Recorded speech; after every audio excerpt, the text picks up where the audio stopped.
What would you do if you discovered that the person you've ignored for years holds the power to destroy everything you've built? Peter Williams thought he was untouchable, a millionaire CEO who crushed anyone in his path without a second thought. But he made one critical mistake. He underestimated the woman who cleaned his office every night. Betty Anderson seemed invisible, just another face in the background of Peter's empire.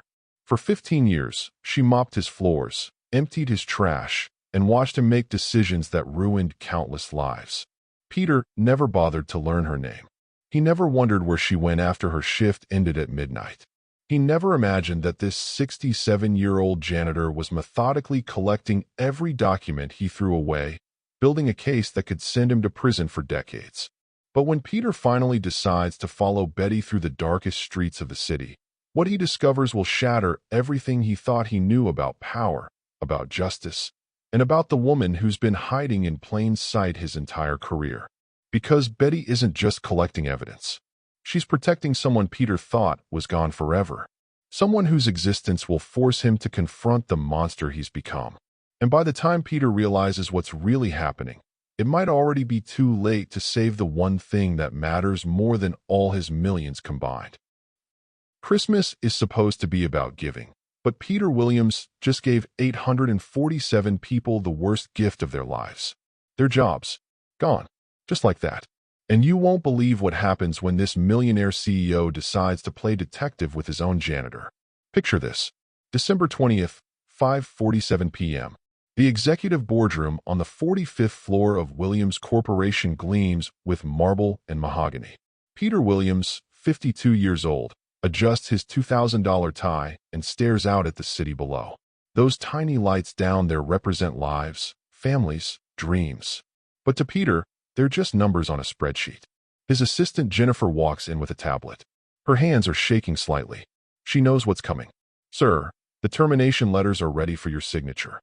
Peter doesn't even look at her. He's too busy calculating the numbers in his head. 847 employees.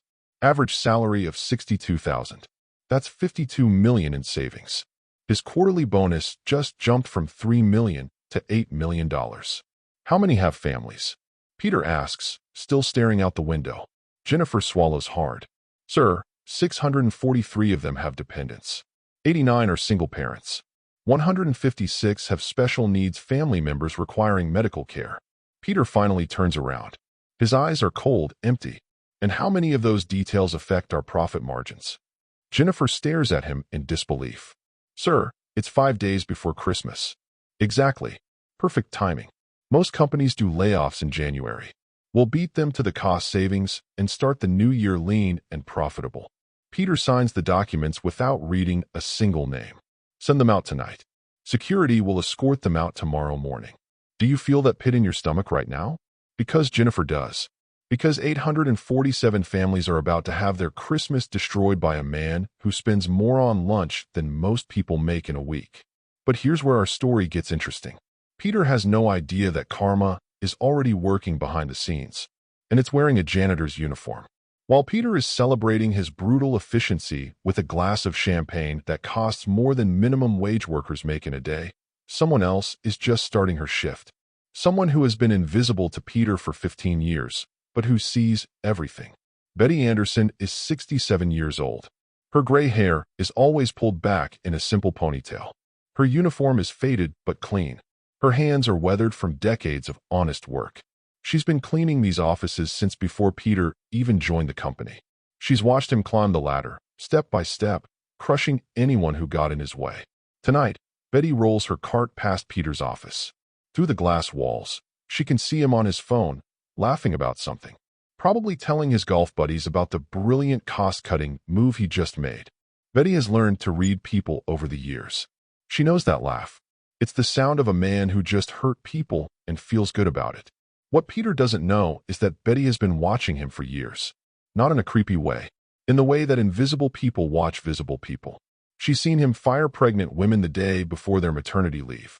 She's watched him cut health benefits for employees battling cancer. She's observed him steal credit for other people's ideas and destroy careers for sport. But tonight feels different. Tonight, there's an energy in the air that makes Betty's skin crawl. As she empties the trash bins in the executive conference room, she finds something that makes her blood run cold. Copies of termination letters. Hundreds of them. She recognizes some of the names. David Chun from accounting, who just had twin babies. Maria Santos from customer service, whose daughter needs surgery. Robert Kim from IT, who's supporting his disabled veteran brother. Betty's hands tremble as she holds these papers. Each one represents a family about to be destroyed. Each one represents dreams crushed under Peter's expensive shoes. She looks up at Peter's office. He's still on the phone, still laughing, still completely unaware that his trash is about to reveal the kind of man he really is. But here's what makes this story different from every other corporate villain tale you've heard. Betty doesn't get angry. She doesn't plot revenge. Instead, she does something that will change both their lives forever. She starts collecting every document Peter throws away. Now, you might think this is just a bitter old woman looking for dirt on her boss. But you'd be wrong. Dead wrong. Betty has a reason for everything she does. And that reason is about to turn Peter's world upside down. For the next 3 months, Betty carefully saves every memo, every email printout, every scrap of paper that comes from Peter's office. She doesn't read them at work. She takes them home, sorts them, files them with the precision of a librarian. Peter, meanwhile, is living his best life. The layoffs boosted the stock price by 18%. His bonus was even bigger than expected. He bought a new yacht, a vacation home in Aspen, and a vintage Ferrari that he drives maybe twice a month. He doesn't notice Betty. He never has. To him, she's just part of the furniture. Something that shows up at night and makes the office clean by morning. He's never once wondered about her life, her family, or what she does when she's not pushing a mop around his marble floors. But that's about to change. April 15th, tax day. Peter is working late again, trying to find new ways to hide his income from the government. His team of accountants has gone home, leaving him alone with spreadsheets and loopholes and schemes that would make a criminal blush. Around 11:30 p.m., he hears something unusual. Voices in the hallway. Quiet voices, but voices nonetheless. The building should be empty except for security and the cleaning crew. Peter gets up from his desk and peers through his office door. Down the hallway, he sees Betty talking to someone, but there's no one there. She's standing by a window, having what looks like a complete conversation with thin air. Great, Peter mutters. The janitor's finally lost it. But as he watches, something strange happens. Betty pulls out a small notebook and starts writing. She's writing fast, like she's taking dictation. From who? Peter's curiosity gets the better of him. He creeps closer, staying in the shadows. Betty is indeed talking to someone, but Peter can't see who. Her voice is soft, respectful, almost like she's talking to a superior. Yes, I understand, Betty says to the empty air. The April batch is ready. The patterns are becoming clearer. Patterns? What patterns? Betty finishes writing and tucks the notebook into her uniform pocket. Then she does something that makes Peter's blood freeze. She turns and looks directly at where he's hiding. For just a moment, their eyes meet. Betty's expression is unreadable. Then she smiles. Not a friendly smile. Not a threatening smile. Something else entirely. Something that makes Peter feel like prey being studied by a predator. Betty goes back to her cleaning as if nothing happened. But Peter can't shake the feeling that something major just shifted in his world. Over the next few weeks, Peter becomes obsessed with Betty's nighttime activities. He starts staying late more often, watching her routine. She cleans the offices methodically, just like always. But there are moments, brief moments, where she does things that don't make sense. She spends extra time in the conference room where the layoff decisions were made. She pays special attention to the trash from the legal department. And sometimes, late at night, she makes phone calls from the lobby payphone. Who uses payphones anymore? Peter tries to convince himself that he's imagining things, that his guilt over the layoffs is making him paranoid. But deep down, he knows something is happening, something involving him. The breaking point comes on a rainy Tuesday night in May. Peter is working late again when he sees Betty doing something that stops his heart. She's in his office, not cleaning, searching. Peter watches from the doorway as Betty carefully goes through his desk drawers. She's not stealing anything. She's photographing documents with an old digital camera. Page after page, document after document.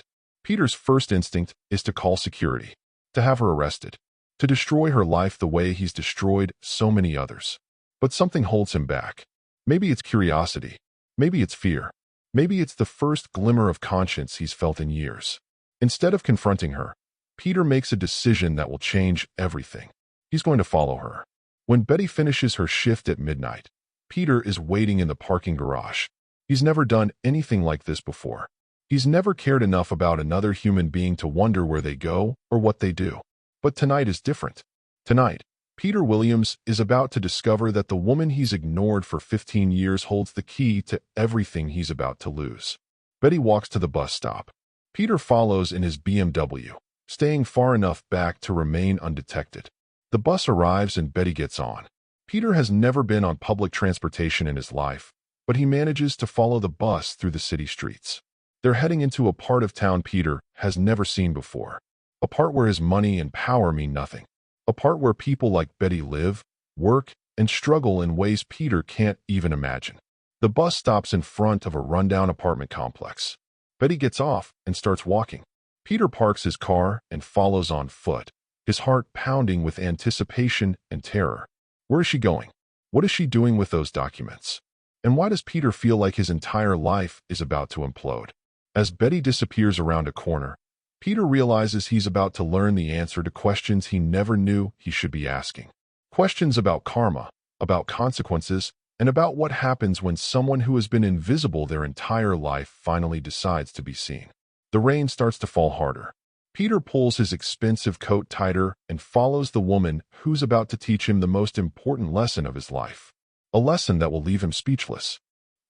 The rain is getting heavier, and Peter Williams is about to discover that some secrets are worth more than all his millions combined. What he sees next will shatter everything he thought he knew about power, about people, and about the woman who has been cleaning up his messes for 15 years. Betty Anderson walks with purpose through the poorest part of the city. Her steps are sure, confident, like she owns these crumbling sidewalks. Peter follows at a distance, his $2,000 shoes squelching in puddles that smell like broken dreams and forgotten promises. This isn't the world Peter knows. Here, luxury cars don't exist. Here, people count pennies instead of millions. Here, a janitor's salary means the difference between eating and starving. Betty stops in front of a building that looks like it should be condemned. The paint is peeling, windows are boarded up, and the front steps are cracked concrete held together by rust and hope. Peter can't imagine why anyone would come here voluntarily. But then Betty does something that makes Peter's blood run cold. She pulls out a key. This isn't a random stop. This isn't charity work or community service. Betty lives here. The woman who has been cleaning his palace of marble and gold goes home to a building that probably violates every housing code in the city. Peter watches from behind a dumpster as Betty climbs the stairs to the third floor. A light comes on in apartment 3B. Through the thin curtains, Peter can see the shadow of Betty moving around a space that probably costs less per month than Peter spends on lunch. But Peter isn't here to judge Betty's living situation. He's here because something bigger is happening. Something that involves those documents she's been collecting. Something that's about to blow his mind. 20 minutes pass. Peter is soaked, cold, and starting to question his sanity. What is he doing here? What does he expect to learn from spying on a 67-year-old janitor? Then Betty's door opens. She comes down the stairs carrying 2 large grocery bags and what looks like a medical supply kit. Peter's confusion deepens. Where's she going now? It's almost 1 a.m. Betty walks 3 blocks to another apartment building. This one is slightly less terrible, but not by much. She climbs to the second floor and knocks on apartment 2D. The door opens, and Peter's world starts to crack. Standing in the doorway is Jennifer Martinez, Peter's former assistant from the accounting department. The same Jennifer who used to process his expense reports. The same Jennifer who got laid off in December with 846 other people. But this isn't the professional, put-together Jennifer that Peter remembers. This Jennifer is wearing a bathrobe that's seen better days. Her hair is uncombed. Her eyes are red from crying or exhaustion or both.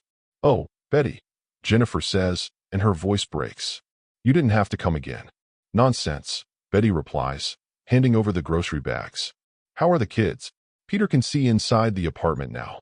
It's tiny, maybe 400 square feet. A fold-out couch serves as both living room and bedroom. 2 small children, maybe 6 and 8 years old, are sleeping on the floor with thin blankets. "We're managing," Jennifer lies, and Peter can hear the shame in her voice. I had 3 interviews this week. Someone will call back soon. Betty nods, but she's not buying it. She hands Jennifer an envelope. This should cover the electric bill and groceries for next week. Betty, I can't keep taking your money. You're not taking anything. You're accepting help from a friend. Peter feels like he's been punched in the stomach.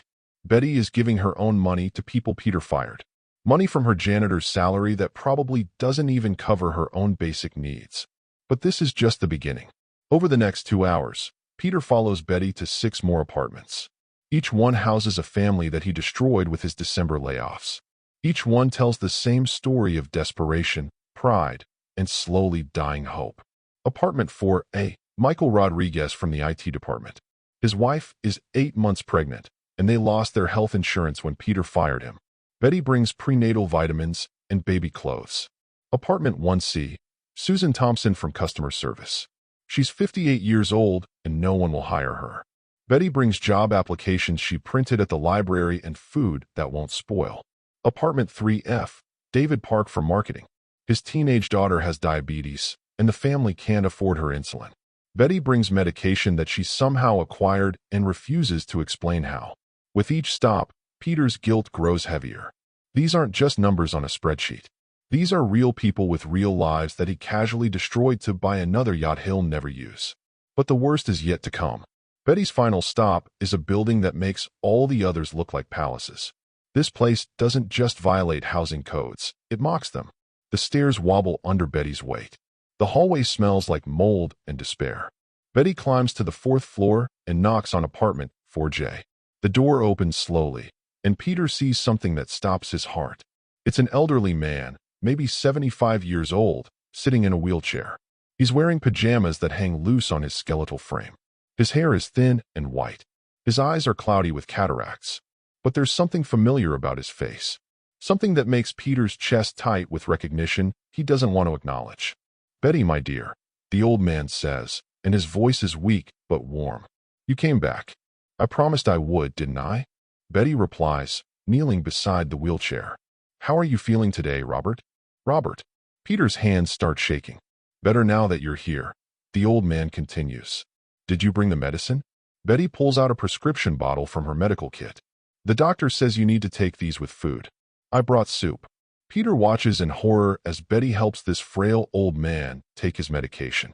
She feeds him soup with the patience of a saint and the gentleness of a daughter. But it's not just any old man. The face that Peter has been trying not to recognize belongs to Robert Williams. His father. The father that Peter told everyone was dead. The father that Peter abandoned in a nursing home 3 years ago because the monthly fees were getting ridiculous. The father that Peter wrote off as a business expense and forgot about entirely. Peter's legs give out. He leans against the wall in the hallway, struggling to breathe. His father is here, alive, living in poverty while Peter buys million-dollar toys. Through the thin walls, Peter can hear Betty talking to his father. "The doctor says you're responding well to the treatment," Betty says. "Your blood pressure is stable." "Only because of you," Robert replies. "I don't know what I did to deserve such kindness." "You raised a son," Betty says quietly, "even if he lost his way." Peter's heart stops. "Do you think he'll ever come see me?" Robert asks, and the hope in his voice is like a knife through Peter's chest. Betty is quiet for a long moment. "I think he's struggling with his own demons right now, but I believe people can change, even when they seem too far gone." Peter realizes that Betty knows. Somehow, she knows that Robert Williams is his father. She knows that Peter abandoned him. She knows everything. "I dream about him sometimes," Robert continues. "About when he was little. He used to build these elaborate towers with his blocks, and then knock them down just to build them again. He was so proud of those towers." Peter remembers those blocks. He remembers his father helping him, praising him, believing in him before Peter learned that love was weakness and compassion was liability. "He was a good boy once," Robert says, and his voice is fading with exhaustion. "I keep hoping that boy is still in there somewhere." Betty helps Robert back to his bed, which is just a mattress on the floor with blankets that have seen better decades. She arranges his pillows and makes sure his water glass is full. "Betty," Robert says as she's preparing to leave, "can I ask you something?" "Of course. Why do you take care of me? You barely knew me before the nursing home threw me out." You don't owe me anything. Betty sits on the edge of the mattress and takes Robert's weathered hand in hers. Because everyone deserves to be loved, she says simply. Everyone deserves dignity. Everyone deserves to know that their life mattered. Even my son? Betty's voice catches slightly. Especially your son. Peter slides down the wall until he's sitting on the filthy hallway floor. His expensive suit is ruined, but he doesn't care. His whole world is ruined. For 3 years, he's been living like a king while his father survived on the charity of a woman making minimum wage. For 3 years, he's been complaining about taxes and expenses while Betty used her grocery money to keep his father alive. For 3 years, he's been telling people his father was dead while Betty sat by his bedside, held his hand, and gave him the love that Peter was too selfish to provide. But the revelation that destroys Peter completely comes next. As Betty is leaving Robert's apartment, she stops and looks directly at the spot where Peter is hiding. I know you're there, she says quietly. Peter's blood turns to ice. I've known you were following me since you left the office, Betty continues. Just like I've known about everything else. She walks over to where Peter is crumpled on the floor. Up close, he can see that her eyes aren't just tired from a long shift. They're tired from carrying the weight of other people's pain. How long have you been taking care of him? Peter whispers. 3 years, 2 months, and 16 days, Betty replies without hesitation. Since the day Sunset Manor called me instead of you, because they couldn't reach your number. Peter looks up at her in confusion. They called you? Why would they call you? Betty reaches into her uniform pocket and pulls out a folded piece of paper. She hands it to Peter. It's a form from the nursing home. Under emergency contact, someone has written Betty's name and phone number in shaky handwriting. Your father asked me to be his emergency contact 6 months before they kicked him out, Betty explains. He said his son was too busy to be bothered with an old man's problems. Peter stares at the paper. His father's handwriting. His father's decision to trust a stranger instead of his own flesh and blood. How did you even know him? Peter asks. I used to clean the nursing home too, Betty says. Second job. Your father was always polite, always grateful. Most residents treated me like furniture, but he always said please and thank you. He always asked about my day. Peter feels like he's drowning in shame. When they told him he had to leave because his account was overdue, he didn't even try to call you, Betty continues. He said he already knew what you'd say. What would I say? Betty's expression hardens. That he was too expensive to keep alive. The words hit Peter like physical blows. Because they're true. That's exactly what he would have said. So I took him in, Betty says. Moved him here, set up his medical care, used my savings to keep him comfortable. Because nobody should die alone and forgotten. Peter looks at the building around him. The peeling paint, the broken stairs, the smell of poverty and neglect. This is where you live. This is where we live, Betty corrects.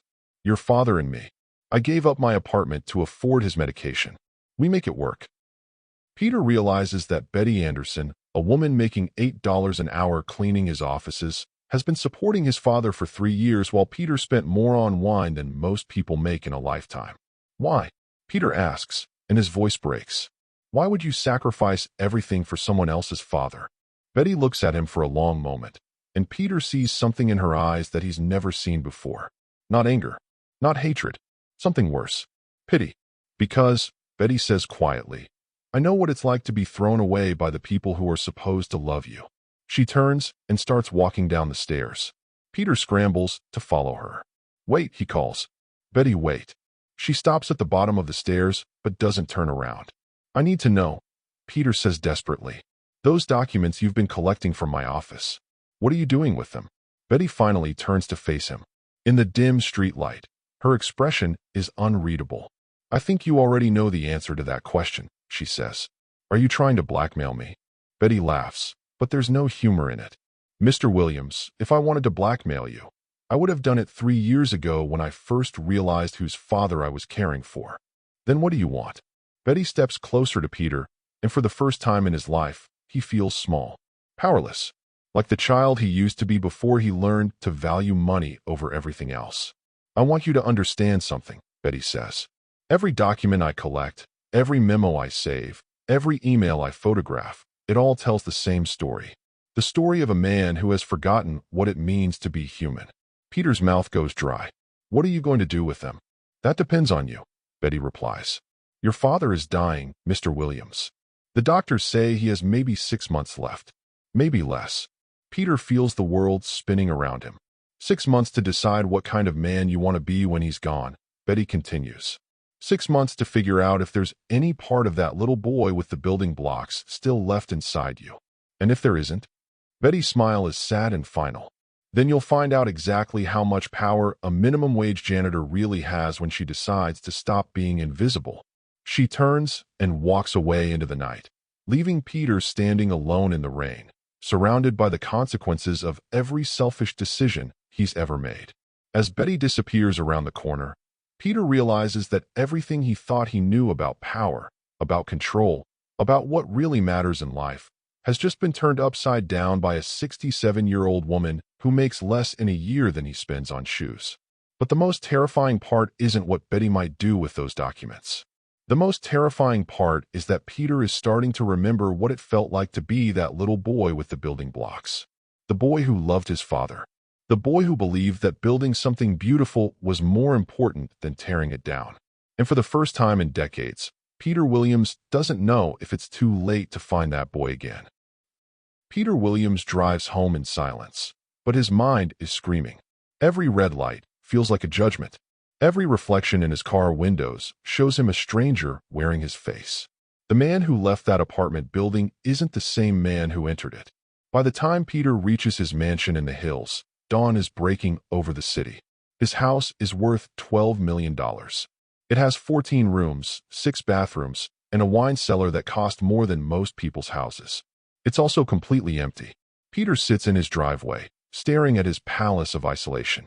Somewhere across town, his father is waking up on a mattress on the floor, probably wondering if today will be the day his son finally comes to see him. The thought makes Peter physically sick. He stumbles inside and pours himself a drink. Then another. Then another. But no amount of alcohol can wash away the image of Betty Anderson feeding soup to the father he abandoned. Peter doesn't sleep. He can't eat. He spends the next 3 days staring at his phone, trying to work up the courage to call the office and ask for Betty's home address.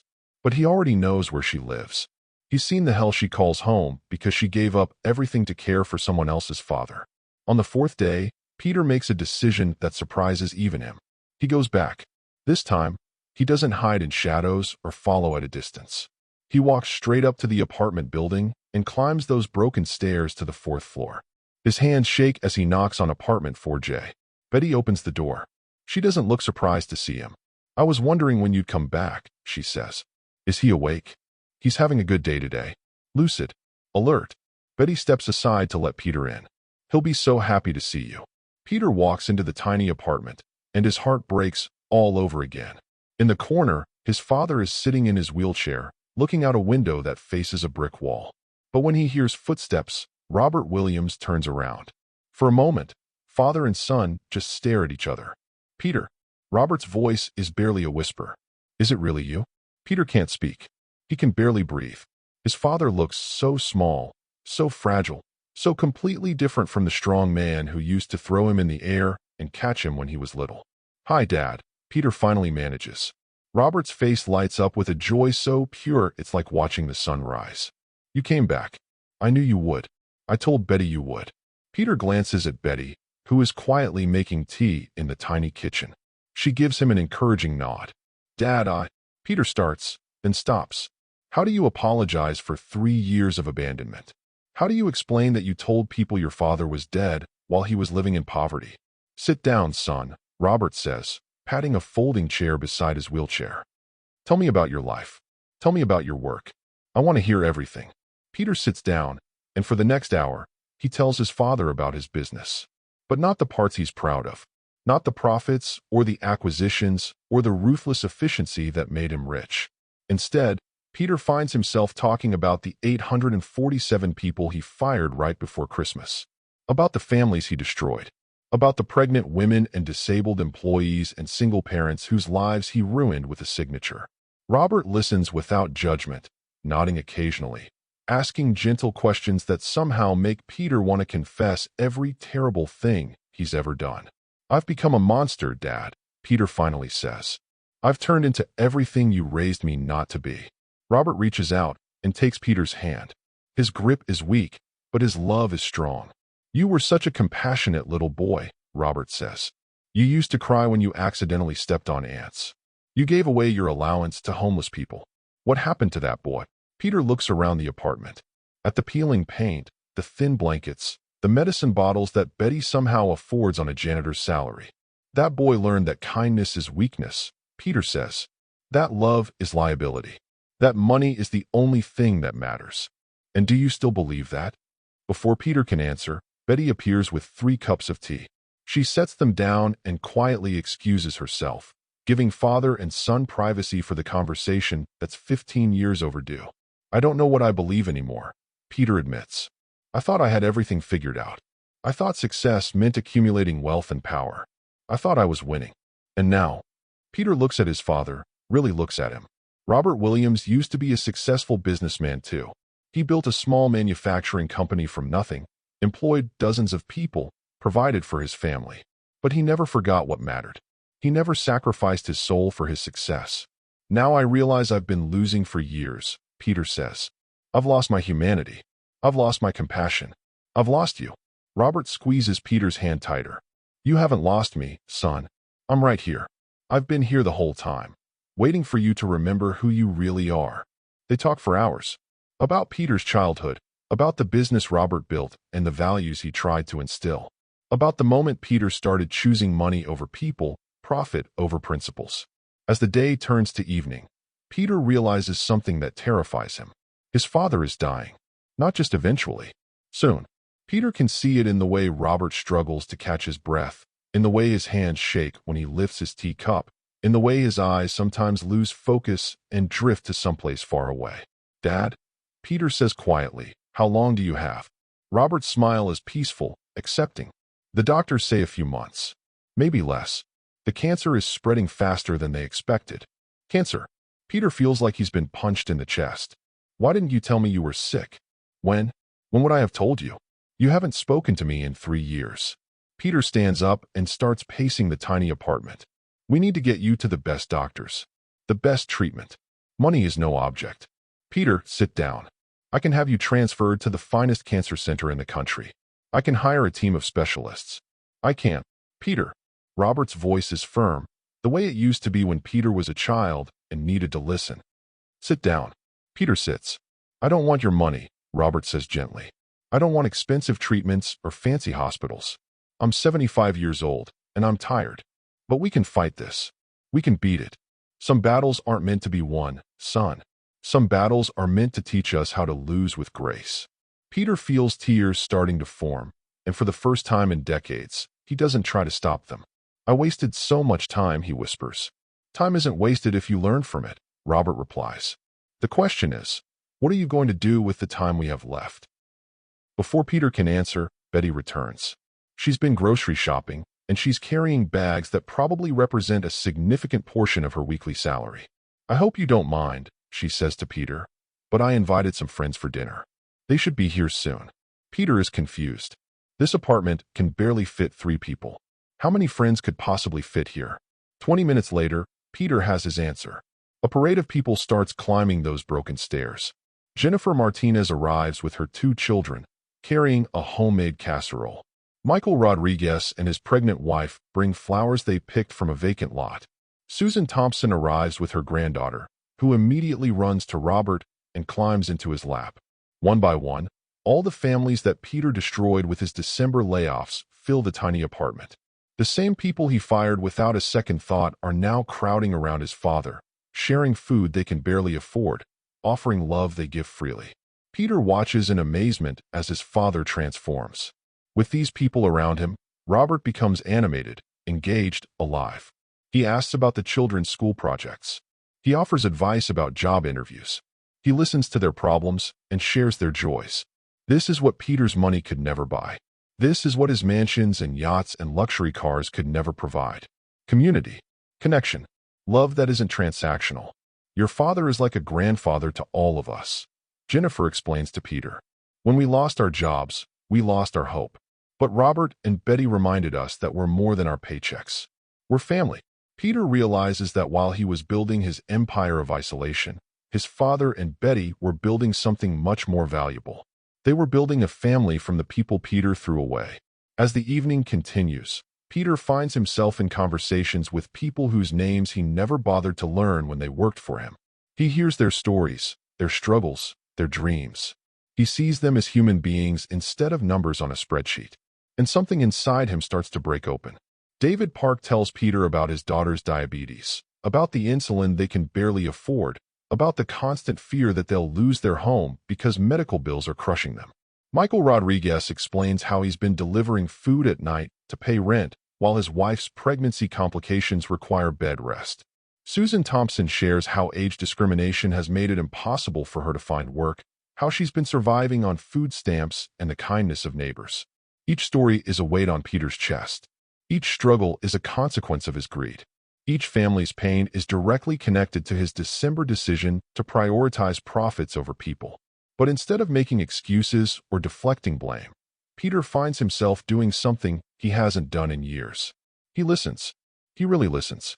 And somewhere in that tiny apartment, surrounded by the people he'd wronged and the father he'd abandoned, Peter Williams starts to remember what it feels like to be human. As the evening winds down and the families start to leave, each person hugs Robert goodbye. They hug Betty. And to Peter's surprise, several of them hug him too. "Thank you for sharing your father with us," Jennifer says. "He's helped us through the darkest time of our lives." When everyone is gone, Peter, Betty, and Robert sit in comfortable silence. The apartment feels bigger somehow, warmed by the love that filled it. "They come here every week," Betty explains. "We call it family dinner. Your father looks forward to it more than anything." Peter looks at his father, who is exhausted but glowing with happiness. "You built a family," Peter says. "We built a family," Robert corrects. "Betty and I. From the people you threw away, we built something beautiful." The irony isn't lost on Peter. While he was destroying lives for profit, his father was rebuilding them with love. "Dad," Peter says, "I need to ask you something, and I need you to be honest with me." "Of course. Do you forgive me? For abandoning you? For choosing money over family? For being the kind of man who would let his father die alone in poverty while he bought another yacht?" Robert is quiet for a long moment. Then he reaches out and touches Peter's cheek, the way he used to when Peter was small and scared. "Peter," he says softly, "I forgave you the day you stopped calling. I forgave you the day the nursing home told me you wouldn't pay my bills. I forgave you every single day for 3 years because that's what fathers do. We love our children even when they break our hearts." Peter completely breaks down. 30 years of suppressed emotion come pouring out of him in waves of grief, guilt, and gratitude.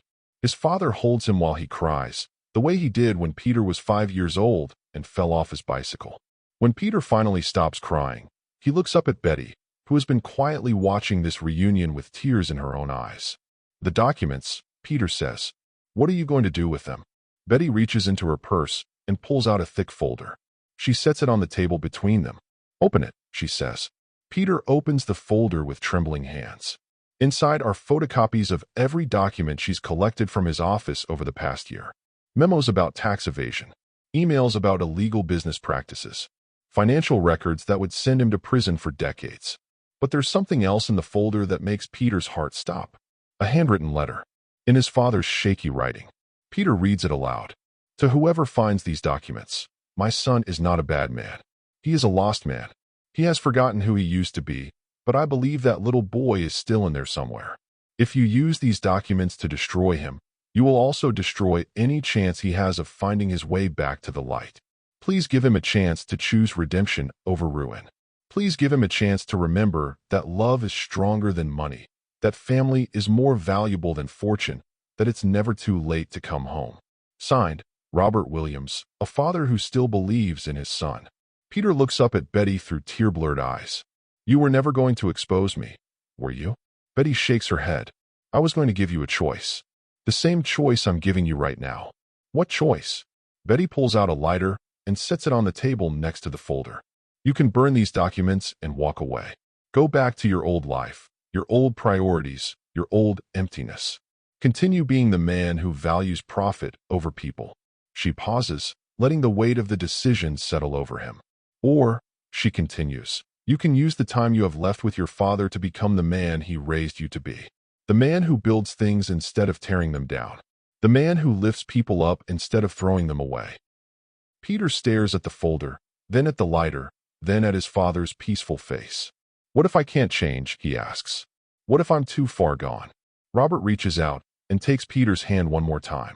Do you remember your building blocks? He asks. Peter nods. You used to build these incredible towers, and when they got too tall and fell down, you never got discouraged. You just started building again. You always believed you could build something better. Peter looks around the tiny apartment, at the peeling paint and thin blankets and secondhand furniture, at Betty, who gave up everything to care for someone else's father, at Robert, who built a family from the people his son discarded. And Peter realizes that the most beautiful thing in this room isn't the love or the forgiveness or the redemption being offered to him. The most beautiful thing is the choice. He can keep being the man who tears down towers, or he can remember how to build them. Peter picks up the lighter, but instead of burning the documents, he does something that surprises everyone, including himself. He hands the lighter to Betty. I want you to keep those documents, he says. Not as blackmail, as insurance, as a reminder of who I was and who I never want to be again. And who do you want to be? Betty asks. Peter looks at his father, who is watching him with hope and pride and unconditional love. I want to be the kind of man who builds families instead of destroying them, Peter says. I want to be the kind of son who sits by his father's bedside and holds his hand when he's scared. I want to be the kind of person who uses his power to lift people up instead of keeping them down. Robert smiles, and it's like watching the sun rise after the longest night of the year. Then that's who you'll be, he says simply. 3 months later, Peter Williams makes an announcement that shocks the business world. Williams Corporation will be reinstating every employee who was laid off, with full back pay and enhanced benefits. The company will be establishing a comprehensive healthcare program, a child care center, and a fund to help employees facing financial emergencies. Peter also announces that he's donating 90% of his personal wealth to create job training programs, homeless shelters, and senior care facilities. But the most important change happens in a tiny apartment on the 4th floor of a building that should be condemned. Every evening after work, Peter climbs those broken stairs to spend time with his father. They play cards, watch old movies, and talk about everything they missed during the years they were apart. Peter learns that his father was an amateur chef who makes incredible soup from almost nothing, that he reads 3 books a week despite his failing eyesight, that he has opinions about politics, sports, and life that are thoughtful and wise. Most importantly, Peter learns what it feels like to love someone more than you love money. When Robert Williams passes away peacefully in his sleep on a Tuesday morning in August, he's surrounded by the family he and Betty built together.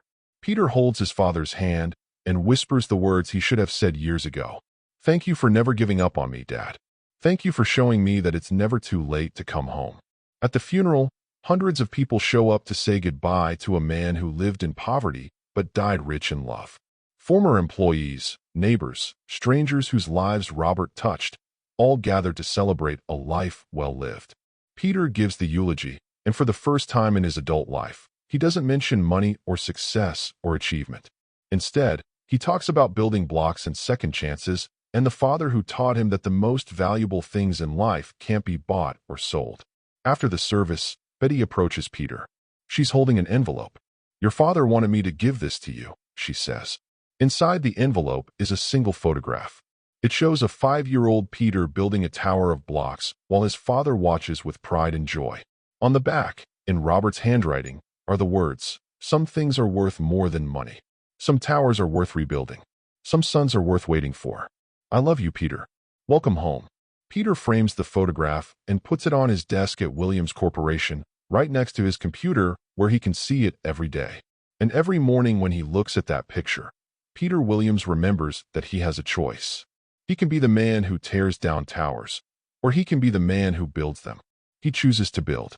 Because his father taught him that love is stronger than greed, that family is more valuable than fortune, and that it's never too late to become the person you were meant to be. And somewhere in heaven, Robert Williams is smiling, proud of his son who finally remembered how to come home.